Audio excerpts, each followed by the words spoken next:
doa, sholat istikharah. Setelah itu ke ruang TV, nonton TV, ada berita sampah di Jakarta. So I'm very grateful, very grateful untuk bisa dapetin grant itu karena bisa melompat bisnisnya langsung cukup besar gitu ya. Ngedapetin dana sebesar itu nggak mudah ya di Indonesia. Halo, Puri Anindita di sini. Selamat datang di Trust Your Spark Podcast, persembahan dari Bank DBS Indonesia. Sampah di Indonesia sehari itu setara 12 candi Borobudur. Nah, kalau saya lihat contekannya di sini, setahun kita bisa menghasilkan sampah setara 4.400 candi. Mau dikemanain ini sampahnya gitu ya. Jadi kalau mikirin PR, sebenarnya PR kita masih banyak. Tapi mulai dari mana? Bingung kan? Kita perlu ngobrol sama orang yang passionate banget soal sampah. Kalau kuliah, mata kuliah persampahannya itu A terus ya. Ada loh orang yang passionate soal sampah dan sekarang bisa mengawinkan isu lingkungan, sampah dan juga jadi bisnis. Yuk kita ngobrol sama teman kita hari ini, founder dan juga CEO dari Waste for Change. Selamat datang Muhammad Abijaksana Jundrasano. Halo Kak Puri. Halo Mas Sano, makasih udah mau main. Siap. Ini mau throwback dulu sih. Kenapa, apa titik balik dari anak PNS yang biasanya sudah lumayan sugih lah ya PNS, hidupnya stabil, pindah dari satu kota ke kota lain, kok ada sih panggilan jiwanya ke sampah, itu dimulai dari mana sih? Ada dua ya. Yang pertama, ayah dulu bertugasnya ada di wilayah yang sangat desa sekali. Buka jendela itu langsung bisa lihat hamparan sawah, sungai dan lain-lain. Dan masa kecilku itu benar-benar bermain di sawah, di sungai segala macam. Jadi memang kedekatan dengan alam memang sudah cukup dekat gitu ya. Yang kedua, momen pada saat lulus SMA itu zaman dulu nggak banyak internet seperti sekarang gitu ya, informasi terbatas. Dan saya bingung masa depan mau kemana, cita-cita juga belum jelas gitu. Nah karena Muslim, doa, sholat istikharah. Setelah itu ke ruang TV, nonton TV, ada berita sampah di Jakarta. Nah menurutku itu clue atau petunjuk dari doanya. Dan aku buka-buka buku panduan kuliah, ada mata kuliah persampahan di Bandung. Bismillahirrahmanirrahim. Diterima. Sejak itu konsisten, berarti udah 25 tahun bergerak di bidang sampah. So kalau ditanya kenapa, I think it's panggilan jiwa. Emang udah dikasih petunjuk jalannya, udah Sano kamu di sini aja gitu kali ya. Tapi ya nggak setiap orang loh kalau nonton berita tentang sampah terus oke deh saya mau kerjain itu gitu kan, bisa jadi lewat aja gitu. That's the point, karena kan aku baru saja berdoa, sholat istikharah, lalu nonton TV ada berita tentang sampah. There is something weird inside me yang aku juga nggak tahu drivennya dari mana kok. Kayaknya perlu ada yang nyelesain ini masalah sampah gitu. It's just flow like that gitu. Ini yang namanya spark dari nonton berita jadi karir dan memberikan solusi. Nah untuk teman-teman yang nggak tahu sebenarnya jasa apa sih yang diberikan sama Waste for Change sebenarnya? Ya, Waste for Change ada 4 bisnis unit. Yang pertama adalah our consulting ya. Kita membantu klien-klien kita, customer kita, partner kita untuk lebih memahami tentang isu persampahan. Kita di-hire sebagai konsultan untuk bikin studi, riset, bikin master plan, bikin kajian, bikin policy brief untuk membantu pemerintah membuat kebijakan lebih baik, membuat program community development di masyarakat, behavior change, dan lain-lain. Nah, bisnis model yang kedua itu responsible waste management, jasa angkut dan kelola sampah. Angkut dan ya, kita dibayar untuk ngangkut, salah satunya gedung DBS, terima kasih. Seluruh DBS di Indonesia adalah klien kami. So DBS benar-benar walk the talk, mereka sampahnya udah zero waste to landfill. Jadi kami di-hire untuk kelola sampahnya, kita angkut sesuai jadwal kesepakatan.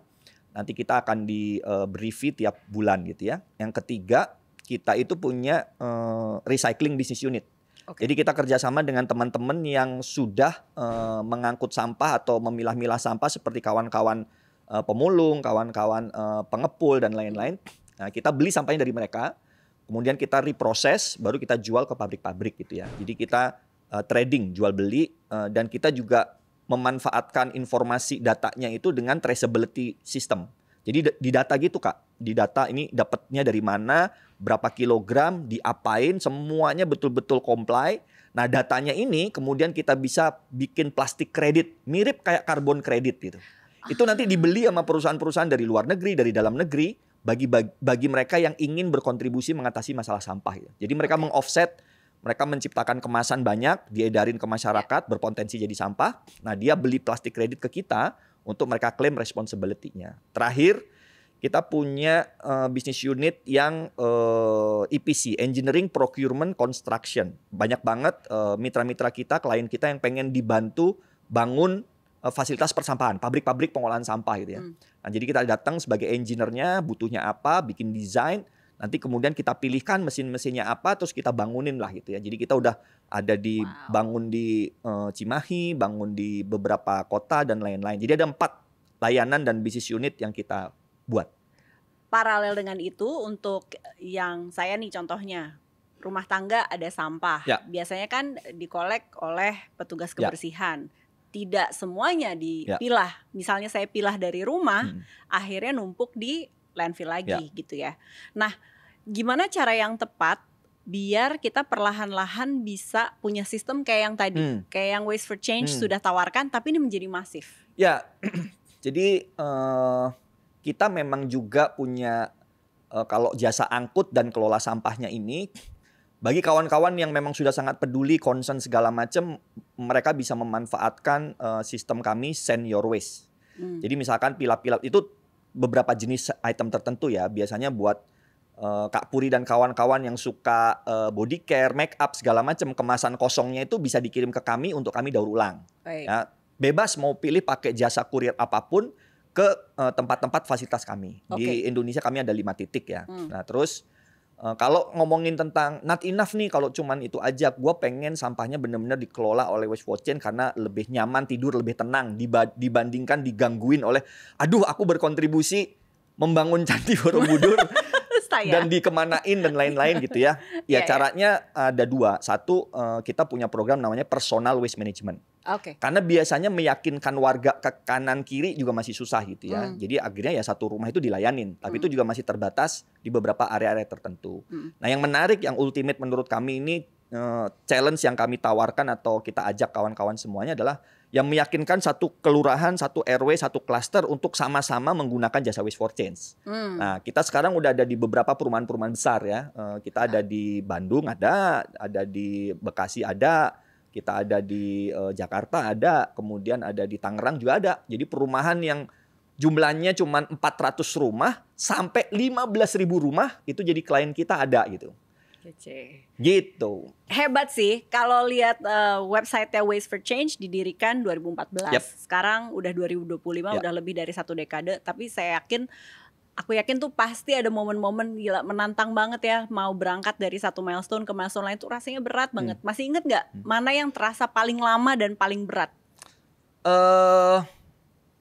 Indonesia ini aku bilang masih punya broken system terhadap isu lingkungan termasuk isu persampahan.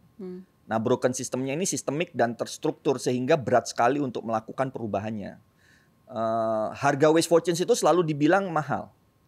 I think it's not fair comparing Waste for Change yang berjuang mengatasi masalah sampah, jasa dan servicesnya, mulai dari kita melakukan edukasi, mengajak mereka untuk milah sampah, padahal milah sampah itu kewajiban, kita angkut dengan proper, kemudian kita kelola dengan proper supaya nggak masuk ke TPA. Kemudian kita mengikuti aturan ketenagakerjaan, kita bayar pajak. So we are a compliance company and also sustainable company. Yang itu membuat harga kita ya segitu gitu. Sedangkan kawan-kawan di Indonesia majority membandingkan dengan pengangkut sampah yang nggak punya izin, nggak bayar pajak, cuman angkut, nggak tahu dibawa kemana, bisa aja dibuang sembarangan. They become part of the problem sebenarnya gitu ya. Tapi mereka-mereka ini hadir karena juga tidak adanya sistem yang baik tadi gitu. Nah, mengubah ini yang paling berat dan paling melelahkan gitu ya. Jadi convincing the society yang sadar, to be honest, ya masih segelintir ya. Karena yang lainnya pasti ngomonginnya, gue kan cuma butuh sampah gue ada yang angkut, nggak peduli deh ada kemana gitu. Nah, si candi-candi ini pindah doang nih. Pindah kemana? Bisa pindah ke sungai, bisa pindah ke laut, bisa dibakar sembarangan, bisa numpuk di TPA jadi gunung baru, become a problem gitu ya. Jadi meyakinkan the society it's really hard because sistemnya belum benar. Membangun ini bersama dengan pemerintah itu PR yang besar karena pemerintah itu adalah institusi yang sangat besar. Pengambilan keputusannya juga butuh proses, butuh waktu. Yeah. Nah, bagi orang-orang yang nggak sabaran bisa balik kanan tuh. Jadi mungkin aku semoga terus diberikan kesabaran. Gitu. Benar. Itu tantangannya. Aku sepakat karena kalau aku mau jadi bagian solusi dong gitu. Kebetulan lingkungan hidup dan sampah ini kan erat hubungannya sama kebijakan. Yes. Jadi disitulah makanya harus ada banyak ngobrol sama kementerian dan lain-lain. Nah, gimana menjaga spark dirimu? Kadang didengar, disambut baik, tapi belum ada perubahan perilaku. Ini nggak dalam konteks ibaratnya kebijakan pemerintah aja yang ngomong sama yang per orang aja, yang rumah tangga juga belum tentu besok dia mau berubah kan? Ya, yang pertama aku jadi ingat ini sesuatu yang menarik ya. We cannot change other, we only can change ourselves. Itu tuh menurutku powerful ya. Jadi aku tidak berusaha untuk mengubah pemerintah, namun mengubah bagaimana cara kita berjuang. Karena kalau udah jelas berjuang dengan pemerintah itu misalnya butuh waktu gitu, berarti cara kita ada cara lain nggak gitu untuk kemudian melakukan perubahan. Aku to be honest ngelihat pemerintah itu not the enemy. Aku ngelihat mereka itu part of the system yang harus dirangkul dan diajak berubah bersama-sama. Nah jadi akhirnya kita melihatnya sebagai sparring partner gitu ya. Nah jadi kita selalu mengevaluasi, kalau approach ini nggak bisa, approach apa yang perlu dilakukan. Banyak kawan-kawan yang bilang, Mas gimana sih kerja sama pemerintah? The best way to work with government adalah berkarya dan berprestasi. Kalau kita berkarya dan berprestasi, mereka yang manggil kita Kak. Kalau mereka yang manggil kita, they are ready to listen. Dibanding kita datang ke mereka tanpa kita menunjukkan kita udah punya karya yang proven di masyarakat gitu ya. Even kita punya karya yang proven kemudian datang ke masyarakat, for me you are not proven enough. Karena the best proven itu sampai kamu betul-betul di acknowledge sama pemerintah. Nih anak siapa sih gitu. Terus dipanggil gitu. Sini bantuin kita. That's the best way to advocate menurutku gitu ya. Nah itulah kemudian kita, yaitu yang aku sebut dengan kita nggak bisa lah ngubah pemerintah. Let's change ourselves gitu. Ya udah kita berkarya aja, berkarya betul-betul terbaik segala macam. The government will see us when we have big enough change that we make gitu. Itu yang kita percaya ya. Tapi kan itu jalan yang sunyi juga ya. Maksudnya kebayang 2014 Mas dengan sparknya ini aku mulai deh gitu. Dirimu jalan sama siapa? Boleh cerita nggak tim dulu awal berapa, sekarang udah berapa, terus kayak ngejaga ini biar kayak terus aja, terus gitu. No, I believe orang yang gemes untuk membuat Indonesia lebih baik, orang yang gemes pengen membuat permasalahan sampah itu lebih baik itu ada. Nggak mungkin cuman aku gitu. Masa sih Kak Puri juga nggak gemes itu. Jadi aku dari sejak awal percaya I will not alone. Itu salah satunya ya. Bahwasanya mencarinya pasti butuh proses dan segala macam wajar gitu ya. Jadi di awal-awal ya aku selalu sharing lah ke kawan-kawan anak-anak muda, fokus to what you have. Fokus kepada yang kamu punya, bukan kamu malah fokus kepada yang tidak kamu punya. Fokus yang kamu punya adalah teman sekitarmu, teman kuliah, tetanggamu, saudaramu dan lain-lain. Nah, aku mulai dari sana, mulai dari teman kuliah. Tell my dream, menyampaikan aku pengen ini, mau ikutan nggak? Ayo. Dimulai dari sana, benar-benar dimulai dari sana. Nanti lingkarannya akan meluas dengan sendirinya gitu. Jadi kalau ditanya dulu gimana gitu, ya dengan teman-teman dulu gitu. Dan teman-teman itu bisa jadi ada dua dan dua-duanya menurutku membawa warna tersendiri ya. Teman yang betul-betul sepaham, sevisi dan mau berjuang membangun, atau teman yang membantu. Teman membantu ini jangan keliru ya, kawan-kawan kadang-kadang suka sakit hati kalau ada teman yang yuk aku ikutan, tiba-tiba di tengah jalan kawannya punya mimpi lain gitu. Ya go for it, lepas aja dia. At some point dia akan membantu di sisi yang lain gitu loh. Jadi aku kalau misalkan ada kawan yang pamit mau mengejar mimpinya, I'm really happy karena menurutku it has to be like that gitu. Jangan sampai kamu di sini mengejar mimpiku, kamu di sini seharusnya part of your dream gitu loh, di organisasi ini gitu. Nah jadi di situ aku bahwasanya ada yang datang dan pergi wajar. Nah karena sudah mewajarkan itu, ya aku tidak merasa sedih berlebihan atau sendirian atau apa gitu. Dan yang kedua yang tadi menurutku itu kan individu ya. Yang menurutku secara institusi juga banyak gitu. To be honest, DBS ini membantu pada waktu kami masih baby 2015. Untuk seluruh kawan-kawan pendengar di sini, menurutku anak muda itu butuh dikasih opportunity. Itu yang dilakukan DBS ke kami. Dulu kami baru 3, less than 10. DBS kemudian mendapatkan namaku karena kami berjuang di bidang persampahan dan lain-lain. DBS baru meluncing program kewirausahaan sosial. Yeah. Nah kemudian acknowledge kami, terus oke, Sano coba deh edukasi anak-anak SMK, SMA tentang apa itu wirausaha sosial. So we got a project. Ya, kita dapat project dari DBS untuk roadshow gitu ya. Setelah itu dapat project lagi, ayo kita kelola sampah. Dapat project lagi, oh ini gedungnya tolong dikelola. Terus kemudian dapat lagi kesempatan, ini ada program apa. Sampai akhirnya kita di titik yang sekarang. Plus hari ini kami diundang sama DBS pun menurutku sesuatu yang we grow with DBS gitu. Jadi we are not feel alone karena kita punya partner-partner yang punya mimpi yang sama buat Indonesia menjadi lebih baik. Aku senang banget diingetin bahwa temen itu nggak cuman yang berjuang terus-menerus gitu, tapi mereka-mereka yang membukakan pintu, yang mereka-mereka yang membukakan jalan itu juga adalah temen gitu ya. Tapi ini relationship sama DBS udah lama.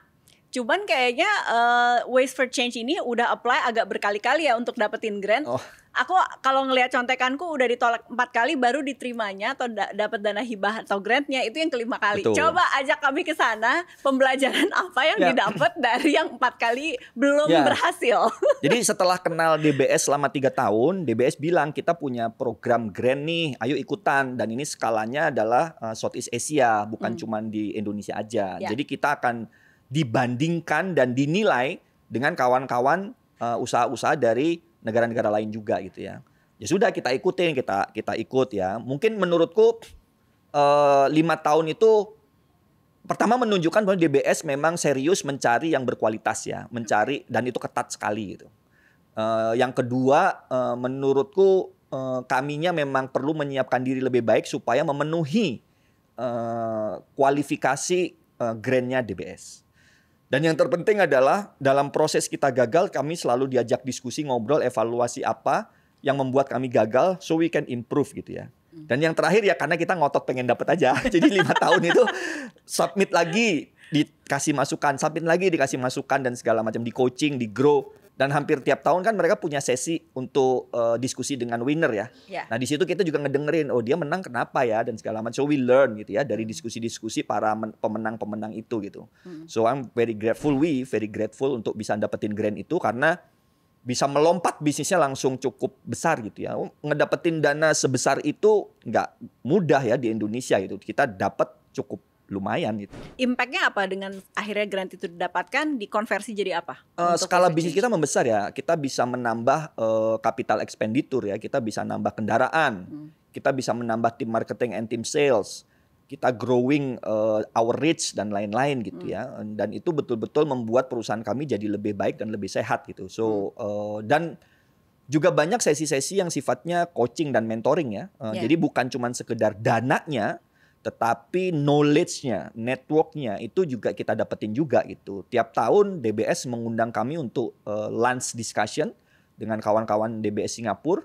Jadi tanya progresnya, and then sekarang kamu di stage mana, butuh apa gitu. Mereka nyatet dengan baik, nanti kita dikasih coba deh ngobrol sama yang ini gitu. So that's very very precious menurut kami. Itu yang sangat mewah dan mahal gitu ya. Ini pas banget spill dikit untuk teman-teman yang juga lagi merintis gitu ya, socialpreneur. DBS Foundation Grant ini akan dibuka tahun ini. Nah, ada saran yang Mas Sano mau spill juga untuk mereka bahwa biar kamu tidak mengulangi kesalahan saya sampai 4 kali, maka sebaiknya persiapkan A, B, C, D gitu. Ya, I think teman-teman perlu aware, social entrepreneur itu ada 2 kata ya. Yang pertama the social, artinya teman-teman harus paham benar masalah apa yang mau diatasi dan solusinya apa. Kata kunci kedua entrepreneur, mau nggak mau harus ngomongin angka. Kalian harus punya kekuatan numbers gitu. Lo bisnisnya mau dibawa kemana, butuh apa saja, bakal bisa dapat sales ataupun customer revenue dari mana gitu. Jadi nggak bisa kita hanya kuat di sisi sosial saja, dan nggak bisa kita cuma cuan, tapi apa sih impact dan social problem yang mau kamu selesaikan dan lain-lain gitu ya. Jadi dua-duanya ini adalah angle yang perlu saling kuat dan dilengkapi satu sama lain. Sampah adalah uang. Ya kalau kayak gitu saya undang kawan-kawan untuk main ke TPA, tolong dong diambil semua tuh. Itu diajak Pak Menteri ya. Jadi Pak Menteri memang memberikan aku kesempatan untuk berdialog dengan DPR Komisi 12. Mulai dari diri kita sendiri, mulai dari kecil dan mulai dari sekarang. Nah, aku